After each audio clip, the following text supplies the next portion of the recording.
मैंने लिए आते हैं कि दिशा जो है हमसे डायरेक्ट दिशा पूछ ली जाती है कि वो किस दिशा में है। अगर जो ये वाली दिशाएं नहीं होंगी तो हमसे ये वाली बस दिशा दिशा पूछी जाएगी, ना कि दूरी। ठीक है, दूरी पूछ सकता है तो हम उसमें ट्राइंगल वाला रूल लगा देंगे, ट्राइंगल वाला रूल लगा देंगे पाइथागोरस पिरामिड से, उससे हम डायरेक्ट कर सकते हैं। यानी कि कर्ण का square is equal to base into vertical जो होता है उसका स्क्वायर।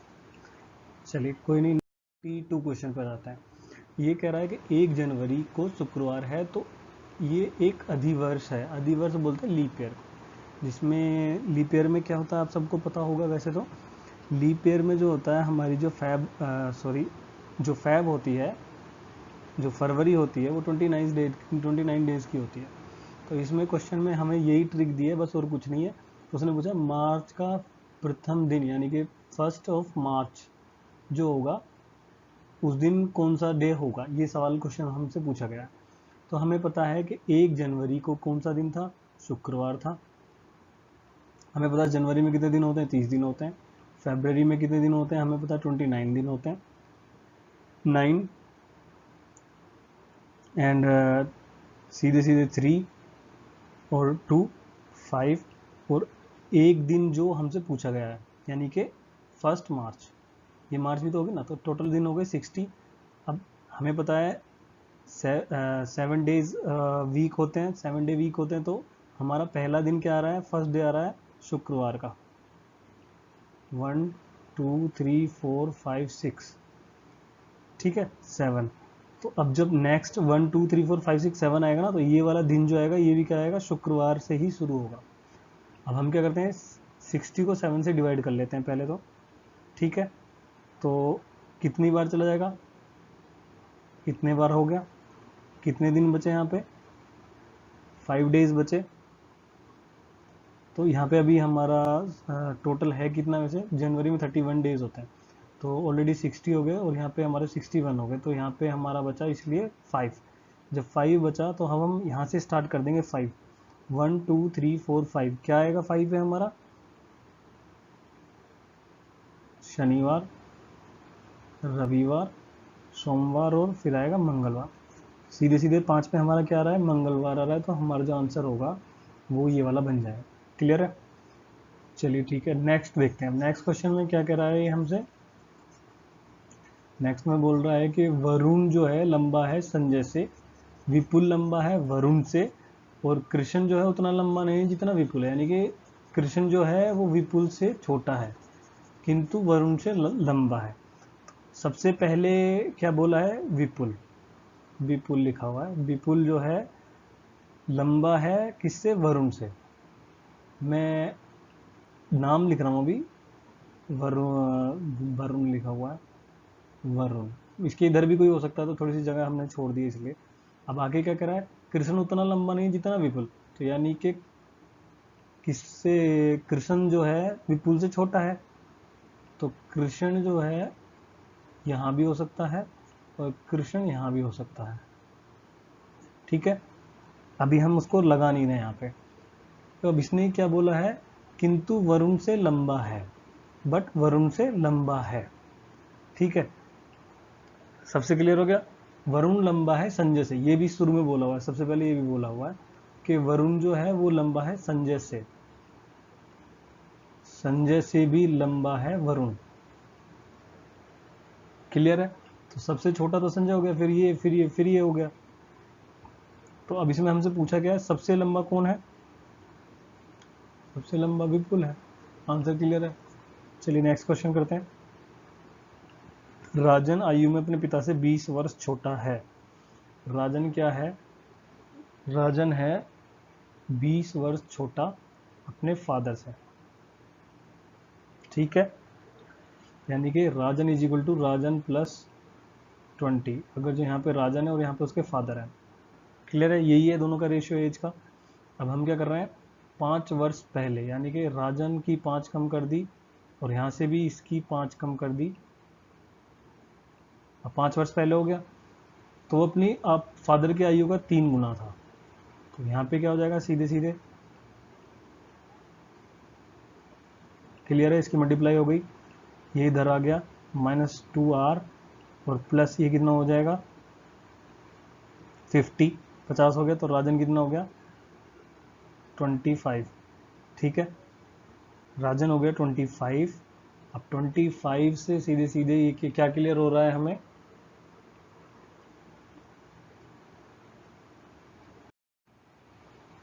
हाँ तो फ्रेंड्स इसमें मैं क्या बोल रहा था कि जो सन है उसका राजन, उसकी जो करंट एज थी उस टाइम पे उसके फादर उसकी एज से +20 थे, यानी कि 20 साल बड़े थे या वो 20 साल छोटा था उनसे, कुछ फ़र्क नहीं पड़ता इससे, हम अगर जो ये भी मेंशन कर दे तो ठीक है। अब हमने क्या कंडीशन यहाँ पे मिस्टेक कर दी, यहाँ पे हमने किया क्या R-5 यानी कि 5 साल पहले, इनको भी हम 5 साल पहले लेके जाएंगे तो ये कंडीशन आएगी। तो जो एज जो थी उसके पिता की, उसके सन से 3 मल्टीप्लिकेशन थी, यानी कि 3 गुना थी उसके बेटे से। ठीक है, तो अब यहाँ पे कितना हो जाएगा 3R-15 is equal to R+15, ये हो जाएगा यहाँ पे जो कंडीशन हो जाएगी अभी। अब जब हम यहाँ पे इसको सिंप्लीफाई करेंगे, सॉल्व करेंगे, तो हमारा जो आ जाएगा इधर 2R आ जाएगा और इधर आ जाएगा हमारा 30। 15 15 15 जोड़ के 30 हो जाएगा और 2R इज इक्वल टू 30, तो R इज इक्वल टू आ जाएगा 15। इससे क्या होगा, अब हमें पता है कि उसकी जो करंट एज है वो 15 है, तो उसने हमसे उसके फादर की एज पूछी है, फादर की एज कितनी है अभी उससे, सीधे सीधे 20 एक्स्ट्रा है, तो एज कितनी आ जाएगी 35 जो है हमारे पास आंसर आ जाएगा। ठीक है, इसको हम एकदम एक दूसरे मेथड से भी कर सकते हैं, रिवर्स मेथड से। उसमें हम क्या करेंगे, हम अभी हमने इसमें उसके बेटे राजन की एज का रेफरेंस लेते हुए क्वेश्चन को सॉल्व किया, अब हम उसकी डायरेक्ट फादर की एज से हम रिलेशन लेके क्वेश्चन को सॉल्व करते हैं। हम इस कंडीशन में क्या करेंगे, हम बोल देंगे कि उसके फादर की एज x है करंट में, उसके बेटे की एज हो जाएगी x-20। क्लियर है। अब दूसरी स्टेज में क्या होगा, हम 5 साल पहले चले जाएंगे, पहले जाने के बाद x-5 हो जाएगा यहाँ पे, और यहाँ पे कितना हो जाएगा x-20-5, और ये एज कितनी है 3 गुना है, तब जाके उसके फादर की एज के इक्वल हो रही है। ये बेटा है आर, आप देख रहे होगे राजन, ये उसके फादर है। अब हम जब इसको सिंप्लीफाई करेंगे तो हमारा कितना आ जाएगा 3x-75 is equal to x-5। जब हम इसको सॉल्व करेंगे यहाँ पे तो हमारा कितना आ जाएगा 2x इधर आ जाएगा और इधर आ जाएगा 70, तो x is equal to directly हमारे पास 35 यहाँ पे हमारा आंसर आ जाएगा। ठीक है, तो 35 जो है हमारा राइट आंसर है। नेक्स्ट क्वेश्चन करते हैं। अब नेक्स्ट क्वेश्चन में क्या कह रहा है वो, एक आदमी ने एक महिला से कहा आपके भाई का एकमात्र पुत्र, मतलब ये फिर से ब्लड रिलेशन वाला क्वेश्चन आ गया। मैंने काफ़ी क्वेश्चन कराए थे तो मुझे नहीं लगता कि शायद आपको कोई इसमें प्रॉब्लम आएगी, जो हमने पहले भी क्वेश्चन सॉल्व कर चुके हैं उनसे रिलेटेड किसी क्वेश्चन में। इसमें क्या कह रहा है, उसने बोला कि आपके भाई का पुत्र, ठीक है, कोई एक पॉइंट है उसका एक भाई है, ठीक है, उसने बोला उसका एकमात्र पुत्र, ठीक है, इसका एकमात्र पुत्र मेरी पत्नी का भाई है। तो कोई लेडीज है यहाँ पे, इसका क्या है, ये भाई है। उस किसने कहा, एक आदमी ने कहा, एक आदमी ने इसको बोला कि तुम्हारा भाई, ठीक है, तुम्हारे भाई का जो एकमात्र पुत्र है, ठीक है, जो एकमात्र पुत्र है मेरी पत्नी का भाई है। ओके, तो अब ये पहले तो महिला के साथ कैसे रिलेट हो गई, ये हमसे उसने पूछा है सवाल कि वह महिला उस आदमी की पत्नी से किस प्रकार संबंधित है। ठीक है, तो आदमी मेरी पत्नी का भाई है, वह महिला उस आदमी से किस प्रकार से संबंधित है। अब ये चीज़ थोड़ी कॉम्प्लिकेट करने वाली है। सबसे पहले तो ये इसकी जो है ये पत्नी है, इसकी पत्नी का भाई है, ठीक है, इसकी पत्नी का भाई है, उसका एकमात्र पुत्र है, और जो एकमात्र पुत्र है वह मेरी पत्नी का भाई है। तो सीधे सीधे ये रिलेशन यही कहता है कि ये इसकी वाइफ है और ये आदमी जो है इसकी वाइफ है, और इसकी जो वाइफ है उसका उस लेडीज के साथ क्या रिलेशन है, ये इसकी जो है बुआ है। क्लियर? तो हमारा आंसर इसमें सबसे पहला ए है, जो कि बुआ बता रहा है इसमें। नेक्स्ट क्वेश्चन देख लेते हैं। आसान सा क्वेश्चन है, वैसे तो थोड़ा ट्रिकी है, पर आपको मैं डायरेक्ट मेथड बता देता हूँ क्या कर रहा है इसमें। आप 2-4 मेथड लगाएंगे, जोड़ेंगे, घटाएंगे, लॉजिक नहीं लगेगा, तो डायरेक्टली जो मेथड है वो ये कह रहा है कि इन तीनों को ऐड करके इसने जो थर्ड डिजिट है उसके साथ मल्टीप्लाई कर, 6 4 10, 2 12, 12 को 3 से मल्टीप्लाई करेंगे तो 36 आ जाएगा। यहाँ पे जो है इनको ऐड करेंगे तो हमारा 15 आ जाएगा, 15 से 2 मल्टीप्लाई करेंगे तो 30 आ जाएगा। सेम ऐसे यहाँ पे जब इनको ऐड करेंगे तो हमारा 16 आ जाएगा, 16, और जब इससे मल्टीप्लाई करेंगे तो हमारा आंसर आ जाएगा 32। क्लियर है? अब देख लेते हैं अब इसमें जो इन्होंने क्या किया है, सारे के सारे जो मार्क है उनको चेंज कर दिया है। पहले तो इसने जो ये भाग का है उसको ऐड किया है, ठीक है, तो यहाँ पे ऐड हो जाएगा। उसके बाद गुना को जो है इन्होंने माइनस किया है, तो जहाँ पे भी यहाँ पे भी ऐड हो जाएगा। बहुत छोटा सा सवाल है, यहाँ पे माइनस हो जाएगा। अब हम जब इसको सॉल्व करेंगे तो सीधे सीधे कितना आ जाएगा, पहले आ जाएगा ब्रैकेट से 6 + 8 - 8, ठीक है, तो डायरेक्ट हमारा आंसर कितना आ जाएगा 6। तो बी जो है हमारा यहाँ पे डायरेक्ट राइट आंसर आ जाएगा। कर लेते हैं नेक्स्ट में क्या कह रहा है, इसमें क्या है, कुछ कथन दे दिए हैं, उसके हिसाब से हमें उस सवाल को क्वेश्चन को सोल्व करना है। सभी पुरस्कार पदक नहीं है। इसके अंदर क्या कह रहा है, ये मैं एक गोला बना के करा देता हूँ, जो कहे कुछ पुरस्कार हैं, ये जो हैं ये हमारे प्राइज है, सॉरी, ये सब हमारे पुरस्कार हैं। तो ये सब के सब जो हैं, जितने भी ये पुरस्कार हैं वो सब पदक नहीं है, इनमें से कुछ ही जो हैं वो पदक हैं, बट इन्हीं पुरस्कारों में से ही पदक हैं, ठीक है, सारे के सारे नहीं है, कुछ हैं। अब दूसरा क्या कह रहा है, सभी प्राप्त पदक पुरस्कार कहलाते हैं। तो जितने भी पदक हैं, जितने भी हमें पदक मिलते हैं, अब खाली पदक की बात कर रहा हूँ, वो सभी क्या है, वो ही के वही पुरस्कार हैं। ये दोनों एक दूसरे के सहमत कर रहे हैं, सभी पुरस्कार पदक नहीं है, कुछ और भी चीज़ें हो सकती हैं, पर जितने भी पदक हैं वो सभी के सभी क्या हैं, पुरस्कार हैं। यही यहाँ पे मैंने पदक और पुरस्कार इसमें लिख दिया। तो इससे क्या निष्कर्ष निकल रहा है,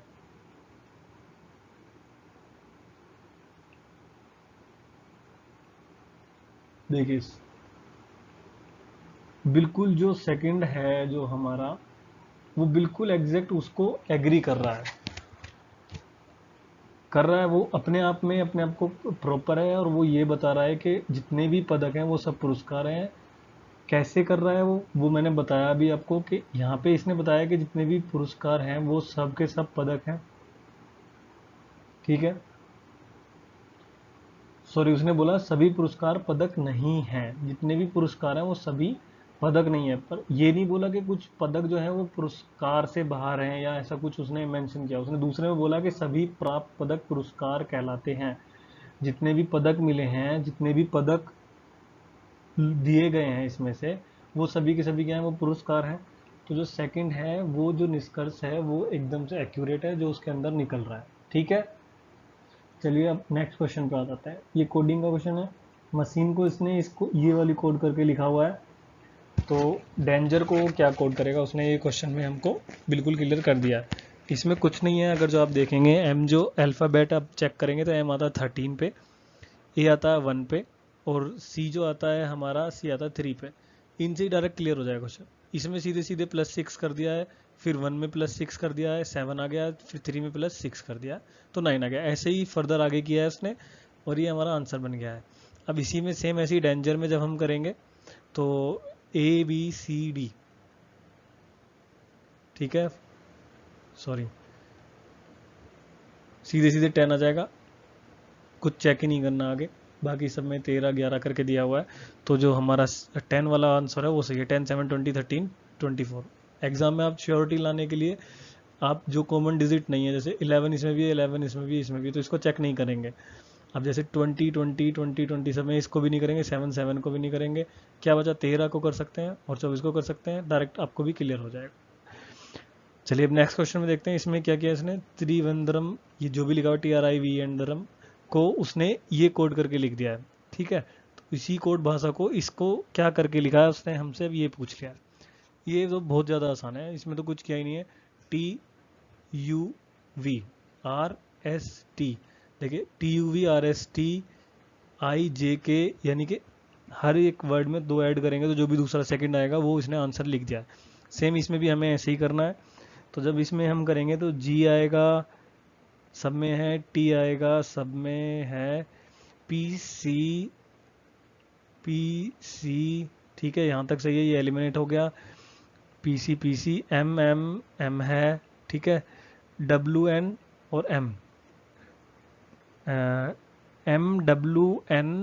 MWNCO, ये वाला आंसर हमारा सही है। ठीक है, चलिए कोई नहीं, नेक्स्ट क्वेश्चन देख लेते हैं। नेक्स्ट में क्या कह रहा है, विषम संख्या जिनके तुरंत पहले एक सम संख्या तथा, ये आपको सम विषम जानना जरूरी है, क्या होता क्या है एक्चुअली, वो सब पता होना जरूरी है। अब हम यहाँ पे देखेंगे, हमें बताना है इस सीरीज में जो है कितनी विषम संख्याएं हैं जिनके तुरंत पहले एक सम संख्या तथा तुरंत बाद एक विषम संख्या है। ठीक है, कितनी विषम संख्याएं पूछी उसने जिनके तुरंत पहले एक सम संख्या और तुरंत बाद में एक विषम संख्या है। अब हम इसमें देख लेते हैं, तो हमारे कैलकुलेशन निकालने के बाद जो आ रही है 473857, ठीक है, और 631, सम और तुरंत बाद विषम। ठीक है, तो जो इधर में यह है एक, तो जो हमारा आंसर आ रहा है, ठीक उसमें जो आ रहा है डायरेक्टली हमारा आंसर आ जाएगा 1 2 3। ठीक है, तो इसमें कितनी है, 3 जो है वो ऐसी संख्याएं हैं। चलिए अब नेक्स्ट, आप पूरा चेक कर सकते हैं, मेथड वही है, आपको पता होना चाहिए। आप इसमें इजीएस्ट मेथड यूज करेंगे, पहले देखेंगे कि कौन सी है और उसके बाद वाली देखेंगे कि कौन सी आ रही है, तो इससे हमारा क्वेश्चन जो है सॉल्व हो जाएगा। अब हम इतनी बड़ी संख्या नहीं बना सकते, क्या है, अब ये सारे के सारे वर्ड इसमें मिक्स हो रहे हैं। चलिए नेक्स्ट क्वेश्चन देखते हैं। यदि क्वालिफिकेशन के चौथे, छठे, 9वें और 11वें अक्षर से कोई अर्थपूर्ण शब्द निकलता है, ठीक है, अगर जो इन सब से कोई अर्थ निकलता है तो तीसरा अक्षर क्या होगा, इसने हमसे ये पूछा है। तो चौथा, छठा, 9वां, 11वां कौन सा है, चौथा, छठा, 9वां और 11वां, LFAI। ठीक है, सीधे सीधे क्या वर्ड बन रहा है, फेल वर्ड बन रहा है, फेल FAIL। ठीक है, थर्ड वर्ड पूछा है, आई आ रहा है, तो हमारा आंसर बी आ जाएगा। चलिए ठीक है, अब नेक्स्ट क्वेश्चन में कह रहा है, ये मैथ्स के क्वेश्चन आ गए हैं कुछ इसमें। विभाजन के एक सवाल में विभाजक पूछ दिया हुआ इसने, भागफल का 3 गुना, शेषफल का 6 गुना, और उसके अनुसार यदि शेषफल 2 हो तो उसके भाज्य कितना होगा। तो इसने बोला है शेषफल, रिमाइंडर है 2, और विभाजक को क्या बोला है उसने, विभाजक को बोला है 6 गुना है किस चीज का, भागफल का 3 गुना तथा शेषफल का 6 गुना। ठीक है, शेषफल का 6 गुना यानी कि 12। और अब उसने बोला है, हमें ये पता है कि जो भागफल होता है वो होता है 12 divide by 3 is equal to 4। ठीक है, अब हमें पता है भाज्य, ये याद कर लो या तो आप लिख लो, भाज्य बराबर भागफल गुना विभाजक, ठीक है, और प्लस शेषफल। क्लियर है, अब हमें सब पता है क्या चीज दी हुई है, तो 4 into 12 plus 2 is equal to 50 आ गया आंसर हमारे पास। ठीक है, चलिए अब नेक्स्ट क्वेश्चन कर लेते हैं। यहाँ पे दिया है x plus y minus x minus y की वैल्यू बतानी है, क्या होगी। सीधे सीधे कर देंगे, x plus y minus x plus y, ये अंदर जाएगा तो ये माइनस और ये प्लस हो जाएगा, सीधा सा है ना। तो यहाँ पे क्या होगा, ये दोनों आपस में एक दूसरे से कट जाएंगे, 2y जो है हमारा आंसर आ जाएगा। 120 एक संख्या का 20% है, यानी कि 20% इज इक्वल टू 120। ठीक है, तो संख्या का 120% कितना होगा, 120% बनाना है। 20 को 120 बनाएंगे तो हम क्या कर सकते हैं, 20 को 120 बनाना है, 6 से गुना कर दूं, इधर भी 6 से गुना कर दूं, 6 दूनी 12, 120 बन गया इधर, और इधर भी करेंगे तो हमारा डायरेक्ट कितना हो जाएगा 0.720, यानी कि 720 जो है हमारा आंसर आ जाएगा डी। अब इस सवाल को कर लेते हैं। ए बी की जो एवरेज एज है, ए प्लस बी की जो एवरेज एज है वो है 20। तो अगर जो एवरेज एज 20 है, दो लोग हैं तो इंटू 2 कर देंगे तो इनकी टोटल एज आ जाएगी 40। ठीक है। ए सी की बात करते हैं तो इनकी है 19, तो 19 दूनी 38 आ जाएगा। और सी और ए की बात करते हैं तो इनकी है 21, तो 4 और 2 42 आ जाएगा। ठीक है। अब मैं इन तीनों सबको जोड़ देता हूँ और तो ये सब भी जुड़ जाएंगे। तो जब मैं इनको जोड़ूंगा तो यहाँ पे मेरा आ जाएगा 2a plus b plus c is equal to, जब ये सब जुड़ जाएगा यहाँ पे कितना हो जाएगा 8 और 2 10, 4 दूनी 8, 4 तिया 12, यानी कि 120। तो तीनों की एज में ऐड करता हूँ तो 60 आ जाती है, यानी कि a plus b plus c is equal to 60। अब यहाँ पे a की वैल्यू निकालनी है तो b प्लस सी रख सकता हूँ यहाँ पे मैं। b प्लस सी तो शायद ये है ना, b plus c, a b और ए सी दिया है इन्होंने, बी सी नहीं दिया, तो मैं a प्लस बी रख लेता हूँ। तो मेरा क्या है सी आ जाएगा a प्लस बी रखने से। a प्लस बी मेरा कितना आ रहा था 40, तो c की वैल्यू कितनी हो जाएगी 20। ठीक है। अब मैं c की वैल्यू रख लेता हूँ 38 माइनस 20, a आ गया 18, c आ गया 20, और अब मैं टोटल ऐड कर लूँ कितना आ जाएगा 38, 60 माइनस 38, तो ये आ जाएगा मेरा 22, ए 22, सॉरी 22 है मेरा बी 22, ए 18 और सी 20, ए 18 बी 22 और सी 20, सी इज द राइट आंसर। ठीक है। क्लियर है क्वेश्चन। ए सॉरी मैंने थोड़ा सा मिस्टेक कर दी यहीं पे कैलकुलेशन वगैरह में। वैसे मेथड यही रहेगा, जो आंसर इसका करेक्ट आंसर है वो है A22 और B18 और C है हमारा 20। सो A is the correct answer. ठीक है। आप रिकैलकुलेट कर लीजिए, मेथड यही रहेगा, बस वैल्यू पुट करनी है। ए बी की है हमारे पास, यहाँ पे कन्फ्यूजन हुआ शायद कोई, ए सी की है और सी ए की है। जो हमें दोनों वैल्यू हैं, हमें क्या करना है 60 में से उसको माइनस करना है, जो भी बचेगा तीसरा वाला उसकी वैल्यू आ जाएगी। और सेम ऐसी वो वैल्यू फिर हम इनमें पुट कर सकते हैं और उससे हमारा दूसरी वैल्यू भी आ जाएगी। चलिए ठीक है। 47 में कह रहे ए भी एक काम को 30 दिन में करते हैं। क्वेश्चन कुछ ज़्यादा वैसा नहीं है, थोड़ा ट्रिकी क्वेश्चन है, पर हमको क्या करना है स्ट्रेटेजी बना के इस क्वेश्चन को सॉल्व करना है कि कैसे इसको हम अपने तरीके से सॉल्व करेंगे। अब मैं क्या करा रहा हूँ, मैं आपको ऑप्शन से डायरेक्ट करा देता हूँ। वैसे तो कुछ है नहीं इसको सवाल में, ए और बी किसी काम को 30 दिन में कर रहे हैं, तो मेरे हिसाब से अगर जो अकेला करेगा तो ये 60 दिन में करेगा, ये अकेला करेगा तो 60 दिन में करेगा, यानी कि एक दिन में आधा काम करते हैं। ए की एफिशिएंसी और बी की एफिशिएंसी ये है। अगर जो उस काम को बी अकेले वो काम कितने दिनों में पूरा करेगा ये पूछा जाए तो बी इज इक्वल टू 30 काम है, एफिशिएंसी 1/2 है, तो 3 ऊपर चला जाएगा, 3 इंटू 60, तो डायरेक्ट आंसर आ जाएगा। अगर जब मैं ऑप्शन से करूं तो मेरे लिए सबसे सरल ऑप्शन उठाना पहले आसान रहेगा, तो मैं 60 उठा रहा हूँ, तो 60 से ही डायरेक्ट करूँगा, तो 60/30, तो 3 दूनी 6, सॉरी 30/60 आएगा। तो एफिशिएंसी के लिए यही करना होता है ना, efficiency is equal to work upon time, यही होता है फॉर्मूला जो होता है, क्षमता बराबर कार्य बटे समय। तो कार्य कितना है 30 है, समय कितना है 60 है, तो एफिशिएंसी आ जाएगी 1/2। हम यही मान के चलते हैं कि दोनों की एफिशिएंसी इतनी है, 30 काम दोनों कर रहे हैं, दोनों मिलके तो दोनों की एफिशिएंसी हो गई है ये 1। ठीक है। एफिशिएंसी बराबर काम बटे समय, यही होता है ना। मैंने क्या बोला 30 काम है और 30 दिन में कर रहे हैं, तो सीधे सीधे क्या एफिशिएंसी आ गई दोनों की 1, A plus B is equal to 1। तो इसीलिए मैंने 60 को पिक किया और 60 को मैंने इसमें सेटिस्फाई कर दिया कि जो 60 काम है और 30 दिन में कर रहे हैं, तो एक की एफिशिएंसी आ रही है सीधे सीधे 1/2। ठीक है। चलिए नेक्स्ट क्वेश्चन कर लेते हैं। बल केंद्रता शिक्षा शास्त्र का अर्थ है।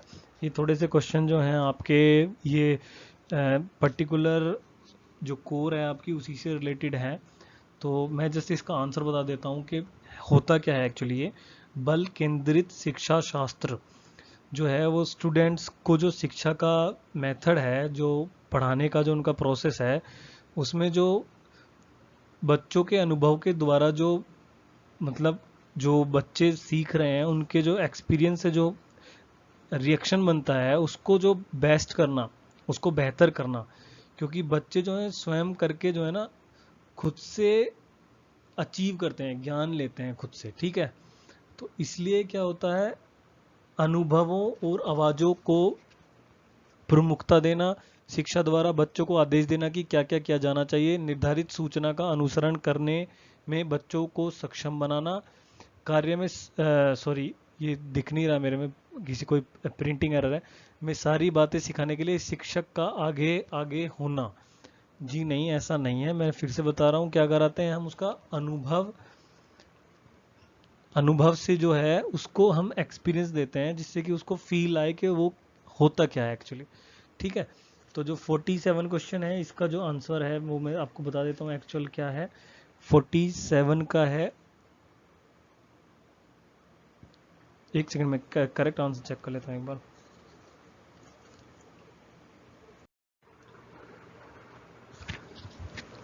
तो इसमें जो राइट आंसर है वो आपका ए है। और जो 49 क्वेश्चन है इसमें ये कह रहा है समावेशी शिक्षा में शिक्षक की सबसे कम महत्वपूर्ण विशेषता कौन सी है। तो इसमें जो सबसे कम, बच्चों के प्रति संवेदनशीलता, विद्यार्थियों के लिए लगाव और धैर्य, विद्यार्थियों की क्षमताओं का ज्ञान, शिक्षक का सामाजिक आर्थिक स्तर। बिल्कुल कुछ कुछ ऐसे ऑप्शन हैं जिनको आप डायरेक्ट एलिमिनेट कर सकते हैं, ठीक है, कि आप बता सकते हैं कि क्या चीज़ आंसर हमारा बन सकती है। लास्ट क्वेश्चन जो है वो ये कह रहा है बच्चों की सीखने की प्रक्रिया में माता पिता को भूमिका निभानी चाहिए। ऑप्शन थोड़ा सा प्रॉब्लम हो रही है, सकारात्मक, अग्रोन्मुखी, सहानुभूतिपूर्ण या तटस्थ, ठीक है। तो इसमें ये शायद सकारात्मकता नहीं होगा, तो ये नकारात्मक होगा, तो इसलिए जो इसमें ऑप्शन है वो है अग्रोन्मुखी, यानी कि एक्स्ट्रावर्ट रह के उनको उनका पार्टिसिपेट कराना चाहिए। तो ये वीडियो थोड़ा सा ज़्यादा हो गया है, थैंक यू फॉर वॉचिंग। और नेक्स्ट वीडियो में जो नेक्स्ट प्रीवियस पेपर होगा मैं उसके क्वेश्चन सॉल्व करूँगा। Thank you.